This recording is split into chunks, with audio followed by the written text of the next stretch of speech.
ഈ വർഷത്തെ ഓണപരീക്ഷ ഇതാ വന്നിരിക്കുന്നു. ഇനി ആദ്യം വർഷം തുടങ്ങിയപ്പോൾ എല്ലാവരും വിചാരിച്ചു ഞാൻ ഫുൾ A+ ഒക്കെ മേടിക്കും, ഈ വർഷം ഞാൻ അടിപൊളിയാണ്, I M A good boy, I M A good girl, ഞാൻ നന്നായിട്ട് പഠിക്കുന്നൊക്കെ വിചാരിച്ചിട്ടുണ്ടാവും. പക്ഷെ ഇപ്പോഴത്തേക്ക് ആ മോട്ടിവേഷനൊക്കെ പോയിട്ടുണ്ടാവും. ഇന്ന് പാസ്സായി കിട്ടിയാൽ മതി, ഓണം വെക്കേഷൻ ആയാൽ മതി എന്നായിരിക്കും നിങ്ങളുടെ വിചാരം. ചിലവർക്കൊന്ന് പാസ്സായി കിട്ടിയാൽ മാത്രം മതി എന്നായിരിക്കും. ഇനി പഠിച്ചു തുടങ്ങിയാൽ സാർ എനിക്ക് പാസ്സാകാൻ പറ്റില്ല, ഫുൾ A+ കിട്ടുമോ, ഇനി എക്സാമിനാകെ 10 ദിവസമല്ല അതിനേക്കാൾ കുറവുള്ളൂ, ഞാൻ എന്താണ് ചെയ്യേണ്ടത്? നിങ്ങളുടെ ഓണം എക്സാമിന് നിങ്ങൾക്ക് ഒരു വർഷം മൊത്തം ഇത്രയും പഠിക്കാനുണ്ടെങ്കിൽ, ഓക്കെ, ഇത്രയും അട്ടിക്ക് ബുക്ക് പഠിക്കാനുണ്ടെങ്കിൽ ഓണ പരീക്ഷയ്ക്ക് എൻ്റെ പകുതിൻ്റെ തൊട്ട് കുറവുണ്ട്, ഓക്കെ, പകുതിയെക്കാട്ടും തൊട്ട് കുറവുണ്ട്. അപ്പോൾ ഇത്രയും പഠിക്കാനുണ്ട്. ഇത്രയും പഠിച്ചു പോയാൽ നിങ്ങൾക്ക് എക്സാമിന് ഫുൾ A+ നല്ല മാർക്ക് കിട്ടുള്ളൂ. എന്ത് ചെയ്യും? നിങ്ങളെ കൊണ്ട് പറ്റുമോ?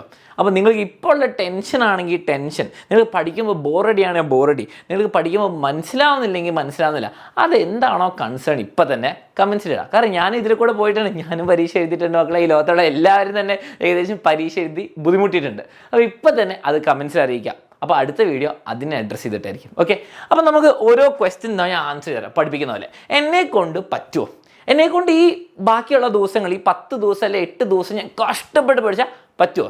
സോ ദ ഫസ്റ്റ് ആൻസർ, ഏറ്റവും സിംപിളസ്റ്റ്. നിങ്ങൾ വിചാരിക്കും, നിങ്ങളെല്ലാവരും, നിങ്ങളുടെ ചുറ്റുമുള്ള എല്ലാവരും, ചിലപ്പം നിങ്ങളുടെ ടീച്ചേഴ്സ് ആയിരിക്കും പറയുന്നത് നിന്നെ കൊണ്ട് പറ്റൂല, അല്ലെങ്കിൽ നിങ്ങളുടെ പേരൻസ് ആയിരിക്കും ഈ വർഷം മൊത്തം ഉഴപ്പി ഇനി പഠിക്കാൻ തുടങ്ങിയാൽ നടക്കും, അടിപൊളി, ഒന്നും നടക്കൂല.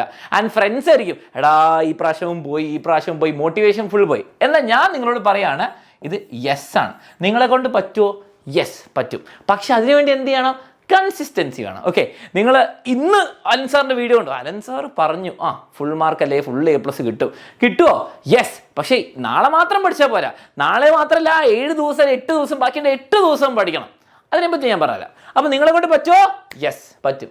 ലൈക്ക് ബട്ടൺ ഇപ്പോൾ തന്നെ പ്രസ് ചെയ്യാം. ഓക്കെ, രണ്ടാമത്തെ കാര്യം, എത്ര പഠിക്കണം? ഞാൻ പറഞ്ഞു കൺസിസ്റ്റൻ്റ് ആയിട്ട് പഠിക്കണം. എത്ര പഠിക്കണം? ഓക്കെ, നിങ്ങൾ ആലോചിച്ച് നോക്കുക, ഇത്രയും അട്ടി ബുക്ക്, ഇത്രയും അട്ടി ബുക്ക് ഒരു മണിക്കൂർ മാത്രം മൊത്തം പഠിച്ചാൽ ശരിയാവില്ല, അല്ലെങ്കിൽ 2 മണിക്കൂർ മാത്രം പഠിച്ചാൽ ശരിയാവില്ല. നിങ്ങൾ എന്ത് ചെയ്യണം? നാളെ നിങ്ങളെല്ലാവരും അടിപൊളി പഠിത്തമായിരിക്കുന്നതായിരിക്കും അറിയാം. സാറ്റർഡേക്ക് ഇരുന്നിട്ട് നിങ്ങൾ 2 മണിക്കൂർ 3 മണിക്കൂർ ഇരിക്കും. ഈ ഒരു ദിവസം മാത്രം 2 മണിക്കൂർ 3 മണിക്കൂർ ഇരുന്നിട്ട് ആർക്കും കാര്യം ഉണ്ടാകാൻ പോകുന്നില്ല. ഓക്കെ, അതിന് പകരം നിങ്ങൾ എന്ത് ചെയ്യുക? വളരെ സിമ്പിൾ കാര്യം, നിങ്ങളൊരു 1 hour, ഓക്കെ, ചിലവർക്ക് 1 hour ആയിരിക്കും എല്ലാ ദിവസവും പറ്റുക. പക്ഷെ അതിനെക്കാട്ട് കുറച്ചുകൂടി കൂടാൻ പറ്റുമെങ്കിൽ നല്ല കാര്യം. 2 hour per day. Okay, 2 hour ഇന്നല്ല, 2 hour നാളെയല്ല, 2 hour മറ്റന്നാളും അല്ല, 2 hour എല്ലാ ദിവസവും പഠിക്കാം. ഓക്കെ, അപ്പോൾ 2 hours നിങ്ങൾക്ക് എല്ലാ ദിവസവും പഠിക്കാൻ പറ്റിയ സെറ്റായി മക്കളെ. 2 മണിക്കൂർ നിങ്ങൾ പഠിച്ചാൽ മതി. നിങ്ങൾ രാവിലെ 6 മണി മുതൽ 8 മണി വരെ പഠിച്ചു, സ്കൂൾ കഴിഞ്ഞ് വന്നിട്ട് 4 മുതൽ 10 മണി വേണ്ട. 2 മണിക്കൂർ ഡെയിലി നിങ്ങൾ എഫേർട്ട് ഇട്ടാൽ ധാരാളം. ഓക്കെ, 2 മണിക്കൂർ നിങ്ങൾ ഫസ്റ്റ് ഓഫ് ഓൾ നിങ്ങൾ എന്ത് ചെയ്യണം? എല്ലാ ദിവസവും ഈ ചാനൽ ഈ സമയത്ത് കാണുന്ന ലൈവിന് വരിക. ഓക്കെ, എല്ലാ ദിവസവും വരിക. അത് നിങ്ങൾക്ക് ഒരു 1.5 hours ഉണ്ട്. അപ്പോൾ നിങ്ങൾ കുറേ കാര്യം ബ്രെയിനിൽ കയറി. നിങ്ങൾ ശ്രദ്ധിച്ചില്ലെങ്കിലും നിങ്ങൾ ശ്രദ്ധിച്ചാൽ നിങ്ങളുടെ ബ്രെയിനിൽ കുറേ കാര്യങ്ങൾ കയറി. അത് കഴിഞ്ഞിട്ട് നിങ്ങൾ കുറച്ച് നേരം അത് റിവൈസ് ചെയ്യാൻ വേണ്ടി ടെക്സ്റ്റ് ബുക്ക് എടുക്കുക, നോട്ട്ബുക്ക് എടുക്കുക, സ്കൂളിൽ നിന്ന് ക്വസ്റ്റ്യൻ ചെയ്യുക, അല്ലെങ്കിൽ എക്സാമിനർ തരുന്ന ഫ്രീ നോട്ട്സിൽ നിന്നുള്ള ക്വസ്റ്റ്യൻസ് ചെയ്താൽ തന്നെ നിങ്ങൾക്ക് എന്താ ആ കാര്യം പഠിച്ചിട്ട്. നിങ്ങൾ മാത്സ് ആണെങ്കിൽ എന്ത് ചെയ്യുക? മാത്സ് ആണപ്പോൾ ക്ലാസ് കണ്ടു, അതിൻ്റെ എത്ര ക്വസ്റ്റ്യൻസാ, ഞാൻ തന്നെ ലൈവിൽ എത്ര ക്വസ്റ്റ്യൻസ് തരുന്നുണ്ട്. മാത്സ് ടീച്ചേഴ്സൊക്കെ നിങ്ങൾ കുറേ ക്വസ്റ്റ്യൻസ് തരുന്നത്, അതൊക്കെ ചെയ്യുക. അത് ചെയ്യുമ്പോൾ നിങ്ങളുടെ ബ്രെയിനിൽ അത് സ്റ്റോർ ആവും, ഞാൻ ഗ്യാരണ്ടി. ഓക്കെ, സോഷ്യൽ ആണെങ്കിൽ ഉറങ്ങട്ടെ, കുഴപ്പമില്ല, അതിനുള്ള സൊല്യൂഷൻ ഞാൻ പറയാം. 2 മണിക്കൂർ ഡെയിലി. ഓക്കെ, ഈ 10 ദിവസം 10 ദിവസം മാത്രം 2 മണിക്കൂർ പഠിക്കുക. അതുകൊണ്ട് വെക്കേഷൻ നിങ്ങൾ ബുക്ക് തുറക്കണ്ട. ഓക്കെ, പക്ഷേ ഈ 10 ദിവസം പഠിക്കുന്ന ഉറപ്പിക്കുക. ഓക്കെ, അപ്പോൾ എത്ര പഠിക്കണം? ഒരു മിനിമം 1 hour ഡെയിലി പഠിക്കുക. ഇനി പഠിക്കുമ്പോൾ ബോറടിക്കുന്നു. ഓക്കെ, അപ്പോൾ ഫസ്റ്റ് 2-3 കാര്യങ്ങൾ ഞാൻ പറയാം. Special case scenario. ഫസ്റ്റ് നിങ്ങൾക്ക് പഠിക്കുമ്പോൾ സോഷ്യൽ ആയിരിക്കും അല്ലേ? സോഷ്യൽ പഠിക്കുമ്പോൾ ബോറടിക്കും, എനിക്കും ബോറടിക്കും, നിങ്ങൾക്കും ബോറടിക്കും. എനിക്ക് സോഷ്യൽ കണ്ടാൽ പറ്റൂല. ഓക്കെ, അപ്പോൾ ഞാൻ എന്ത് ചെയ്യാം? ഞാൻ നിങ്ങൾക്ക് സോഷ്യലിൻ്റെ ബുക്ക് എടുത്തരാം. ഓക്കെ, ഞാൻ ഇവിടെ സോഷ്യൽ സയൻസിൻ്റെ ബുക്ക് എടുത്തു. ഓക്കെ, സോഷ്യൽ സയൻസ് നിങ്ങൾ ഏത് ക്ലാസ് ആണെങ്കിലും നിങ്ങൾക്ക് സോഷ്യലോ ബോറടിക്കുന്ന ഏത് സബ്ജക്റ്റ് വേണമെങ്കിൽ നിങ്ങൾ എന്ത് ചെയ്യുക? ഫസ്റ്റ് ഓഫ് ഓൾ നിങ്ങൾക്ക് എക്സാമിനറുടെ ക്ലാസ് ഫ്രീ ആയിട്ടുണ്ടല്ലോ, ആ ലൈവിൽ വന്നിരിക്കുക, അല്ലെങ്കിൽ നിങ്ങൾ നേരത്തെയുള്ള ലൈവ് പോയി കാണാം. ഓക്കെ, അപ്പോൾ നിങ്ങൾ വിചാരിക്കും ഞാൻ നാളെ മുതൽ പഠിക്കും. പക്ഷെ നാളെ എനിക്ക് ഇഷ്ടമുള്ള സബ്ജക്റ്റ് അല്ലല്ലോ പഠിപ്പിക്കുന്നത്, അപ്പോൾ ഞാൻ മൺഡേ തുടങ്ങാം. ഇല്ല, പണ്ടെടുത്ത ലൈവുകളൊക്കെ ഉണ്ട്, എല്ലാം പോയി കാണാം. നിങ്ങൾക്ക് ഇഷ്ടമുള്ള സബ്ജക്റ്റ് വെച്ച് തുടങ്ങുക, പക്ഷേ തുടങ്ങണം. ഇനി SS എടുക്കുക. SS എൻ്റെ അമ്മോ ബോറടിക്കുന്നു. ഞാൻ എന്താ ചെയ്തതെന്ന് അറിയാം? ഞാൻ എൻ്റെ 10ാം ക്ലാസ്സിലൊക്കെ ആകുമ്പോൾ ഞാൻ എന്ത് ചെയ്തു? ആദ്യത്തെ കുറച്ച് കാലം ഞാൻ പ്രോപ്പറായി പഠിച്ചില്ല, പക്ഷേ SS സമയമാകുമ്പോൾ ഞാൻ എന്ത് ചെയ്തു?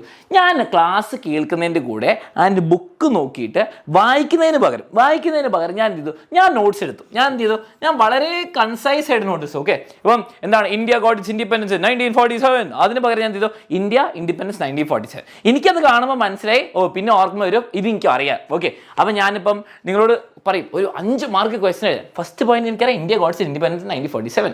അടുത്ത പോയിന്റ് എന്താണ്, അപ്പം ഗാന്ധിജിയാണ് ഇങ്ങനെ ചെയ്തത്, അപ്പം ഞാൻ ഗാന്ധിജി ഇങ്ങനെ ചെയ്തു. സോൾട്ട് മാർച്ച് മൂവ്മെന്റ്, അല്ലെങ്കിൽ എന്താണ് ഫ്രീ എന്താണ് ക്വിറ്റ് ഇന്ത്യ മൂവ്മെന്റ്, അത് എഴുതി. ഓക്കെ, ഞാൻ ആ പോയിന്റ് എഴുതിയിട്ട് ഒരു 10 പേജുള്ള ടെക്സ്റ്റ് ബുക്കിൽ ചാപ്റ്റർ ഞാൻ ചിലപ്പോൾ 2 പേജ് നോട്ടാക്കിയിട്ടുണ്ടാവും. ഓക്കെ, വളരെ സിമ്പിൾ. ഓക്കെ, എഴുതുമ്പോൾ നിങ്ങൾക്ക് ആർക്കും ഉറക്കം വരില്ല. സിമ്പിൾ ലോജിക്കാണ്. നിങ്ങൾ വായിക്കുമ്പോൾ ഉറക്കം വരും, വായിച്ച് ഉറക്കം വരും. അത് എനിക്കും വരും, നിങ്ങൾക്ക് വരും, ആർക്കും വരും. മാത്സ് പഠിക്കുമ്പോൾ ഉറക്കം വരുന്ന ആരും പറയുന്നത് കേട്ടില്ലല്ലോ. കാരണം മാത്സ് ഒരിക്കലും ബ്രെയിനിൽ ചെയ്യാൻ പറ്റില്ല, നമ്മൾ എഴുതി ചെയ്യണം. ഓക്കെ, അപ്പം അതേപോലെ സോഷ്യലും നിങ്ങൾ ആ വായിക്കുന്നത് മാറ്റിയിട്ട് എഴുതി ചെയ്യുക. നോട്ട്സ് ഷോർട്ട് ആയിട്ട് എഴുതുക, സയൻസും എഴുതുക. നിങ്ങൾക്കിപ്പോൾ ബയോളജി, മാർസനോട് പറയുന്നത് എനിക്ക് ബയോളജി കുറച്ച് ബോറിംഗ് ആയിട്ട് തോന്നും. ഓക്കെ, പ്ലാന്റിൽ മറ്റേത് കയറും ഇത് കയറും, പക്ഷെ ഭയങ്കര ഇൻട്രസ്റ്റിംഗ് ആണ്. അപ്പോൾ ഞാൻ എന്ത് ചെയ്യും, ബയോളജി ക്ലാസ് എടുക്കുമ്പോൾ ഞാൻ എന്ത് ചെയ്യും, നോട്ട്സ് എടുക്കും. പക്ഷെ നോട്ട്സ് ഇങ്ങനെ ഭയങ്കര വലുതായിട്ടുണ്ടെന്നാ എനിക്ക് മനസ്സിലാവണം. ഞാൻ എന്ത് ചെയ്യും, എന്താണ് ലീഫിൽ എന്താ സംഭവിക്കുക, ഫോട്ടോസിന്തസിസ് ഇത്രേ ഉള്ളൂ. അപ്പോൾ എനിക്ക് മനസ്സിലാവും ഫോട്ടോസിന്തസിസ് എന്നുള്ള കാര്യം ലീഫിൽ നടക്കും. പിന്നെ സെൻറ്റൻസ് ആയിട്ട് എടുക്കാൻ നിങ്ങൾക്കൊക്കെ പറ്റും. അത് കഴിഞ്ഞെന്താ സംഭവിക്കുന്നത്, ഫോട്ടോസിന്തസിസ് നടക്കുന്ന ക്ലോറോഫിൽ ഉണ്ടാവണം. ഓക്കെ, ക്ലോറോഫിൽ എന്ന് പറയുമ്പോൾ ഗ്രീൻ കളർ പിഗ്മെന്റ്. ഓക്കെ, അപ്പോൾ എന്താ പ്രൊഡ്യൂസ് ആവുന്നത്, ഗ്ലൂക്കോസോ സുക്രോസോ എന്താണെന്ന് വെച്ചാൽ എഴുതുക, അത്രയും മതി. അപ്പോൾ എനിക്കൊരു 4 മാർക്കിനുള്ള ക്വസ്റ്റ്യൻ എഴുതി കഴിഞ്ഞു.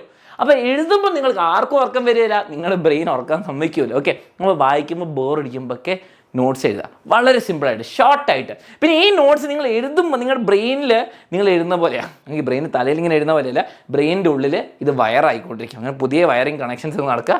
അപ്പോൾ നിങ്ങൾക്ക് എന്ത് ചെയ്യാം, എക്സാമിന് വരുമ്പോൾ ഇത് എഴുതി പോയിക്കോളും. എക്സാമിന് വരുമ്പോൾ നിങ്ങൾക്ക് വായിക്കാനല്ല വരിക, അവസാനം എഴുതണം ആൻസർ. അപ്പോൾ നിങ്ങളുടെ കയ്യിലേക്ക് വന്നോളൂ ആൻസർ, പക്ഷേ എഴുതണം, നോട്ട്സ് നോക്കണം, റെഫർ ചെയ്യണം. അപ്പോൾ നിങ്ങൾ ക്ലാസ് കേൾക്കുന്നതിൻ്റെ കൂടെ നിങ്ങൾ എഴുതി പോകുന്നുണ്ട്, നിങ്ങൾ വായിച്ച് പോകുന്നുണ്ട്, എല്ലാം സെറ്റായി. ഓക്കെ, പക്ഷേ ഞാൻ പറഞ്ഞ പോലെ ഡെയിലി കൺസിസ്റ്റൻ്റ് ആയിട്ട് ചെയ്യുക. ഡെയിലി കൺസിസ്റ്റൻ്റ് ആയിട്ട് നിങ്ങൾ 2 മണിക്കൂർ മിനിമം ഒരു 1.5 മണിക്കൂറെങ്കിലും മിനിമം നിങ്ങൾ എഫേർട്ട് ഇട്ടാൽ ഈ പ്രാവശ്യത്തെ ഓണപ്പരീക്ഷയ്ക്ക് നിങ്ങൾക്ക് എല്ലാവർക്കും A+ മേടിക്കാൻ പറ്റും. ഓക്കെ, അപ്പം ബോറടിക്ക് ഞാൻ സൊല്യൂഷൻ തന്നു, നോട്ട്സ് എഴുതുക. എത്ര നേരം പഠിക്കണം, നാളെ 10 മണിക്കൂറല്ല, എല്ലാ ദിവസവും 2 മണിക്കൂർ, നിങ്ങൾക്ക് ഈസിയാണെന്ന് തോന്നുന്ന ചാപ്റ്റർ വെച്ച് തുടങ്ങുക. ഓക്കെ, ടഫായിട്ടുള്ള വെച്ച് ഈസി ആയിട്ടുള്ള വെച്ച് തുടങ്ങുക. കുറച്ച് കഴിയുമ്പോൾ നമുക്ക് ടഫ് ചെയ്യാം. ഓക്കെ, ഇനി എല്ലാ ദിവസവും എത്ര മണിക്ക് വരണം, എല്ലാ ദിവസവും നിങ്ങൾക്ക് എക്സാമിനർ ഫ്രീ ആയിട്ട് ലൈവ് നടത്തുന്നുണ്ട് ഈ സമയത്ത്. ഓക്കെ, ഈ സമയത്ത് നിങ്ങൾ എല്ലാവരും ലൈവിൽ വരിക, ഫ്രീ ക്ലാസ്, ഞങ്ങളുണ്ട് കൂടെ. ഓക്കെ, ഇനി എല്ലാ ദിവസവും ലൈവിൻ്റെ കൂടെ നിങ്ങൾക്ക് എക്സാമിനറുടെ ബാഗൊക്കെ ഗിഫ്റ്റ് കിട്ടുന്നുണ്ട്. ഇത് ഒരാൾക്ക് മാത്രമല്ല 10 ആൾക്കാർക്ക് കിട്ടുന്നുണ്ട്. അപ്പോൾ നിങ്ങൾ ഷെയർ ചെയ്യുക, കമൻറ്റ് ചെയ്യുക. ഒരു ക്വസ്റ്റ്യൻ എപ്പോഴും വരും, അപ്പോൾ ഒരു ചാലഞ്ചായിട്ട് എടുക്കുക, നിങ്ങൾ കമൻറ്റ് ചെയ്യുക. എന്നിട്ട് ഇന്നേ വരെ നിങ്ങൾ ഡൗട്ട് ചെയ്ത് നിങ്ങളുടെ പേരൻസ് ആയിക്കോട്ടെ, ഫ്രണ്ട്സ് ആയിക്കോട്ടെ, ടീച്ചേഴ്സ് ആയിക്കോട്ടെ, കസിൻസ് ആയിക്കോട്ടെ, ഫാമിലി ആയിക്കോട്ടെ, അവരോട് പ്രൂവ് ചെയ്ത് കാണിച്ചു കൊടുക്കുക നിങ്ങൾ ട്രൈ ചെയ്ത് നിങ്ങളെ കൊണ്ട് പറ്റുന്ന. ഓക്കെ, അത്രേ ഉള്ളൂ. ഈ ഒരു എക്സാം എന്താണേലും 10 ദിവസം നിങ്ങൾ സ്പെൻഡ് ചെയ്യണം പഠിച്ച്. അപ്പോൾ അടിപൊളിയായിട്ട് പഠിച്ച് എല്ലാവരെയും കാണിച്ചു കൊടുക്കുക നിങ്ങളെ കൊണ്ട് പറ്റുന്നു. ഓക്കെ, അപ്പോൾ എക്സാം ഓടിയോടെയോ ഓണസദ്യ ഓടിയോടെയോ നിങ്ങൾക്ക് ഹാപ്പി ആയിരിക്കും. ഓക്കെ, അപ്പോൾ ഈ വീഡിയോ നിങ്ങൾക്ക് യൂസ്ഫുൾ ആയി തോന്നുന്നതാണ്, മോട്ടിവേഷൻ കിട്ടിയെങ്കിൽ നാളെ മാത്രമേ ഇത് ഉപയോഗിച്ചാൽ പോരാ, എല്ലാ ദിവസവും ഉപയോഗിക്കണം. ലൈക്ക് ചെയ്യുക, കമൻറ്റ് ചെയ്യുക, ഫ്രണ്ട്സിനൊക്കെ ഷെയർ ചെയ്യുക. പിന്നെ സബ്സ്ക്രൈബ് ചെയ്യാൻ മറക്കരുത്. ഫ്രീ ക്ലാസ് എല്ലാ ദിവസവും ഈ സമയത്ത്. ഓക്കെ.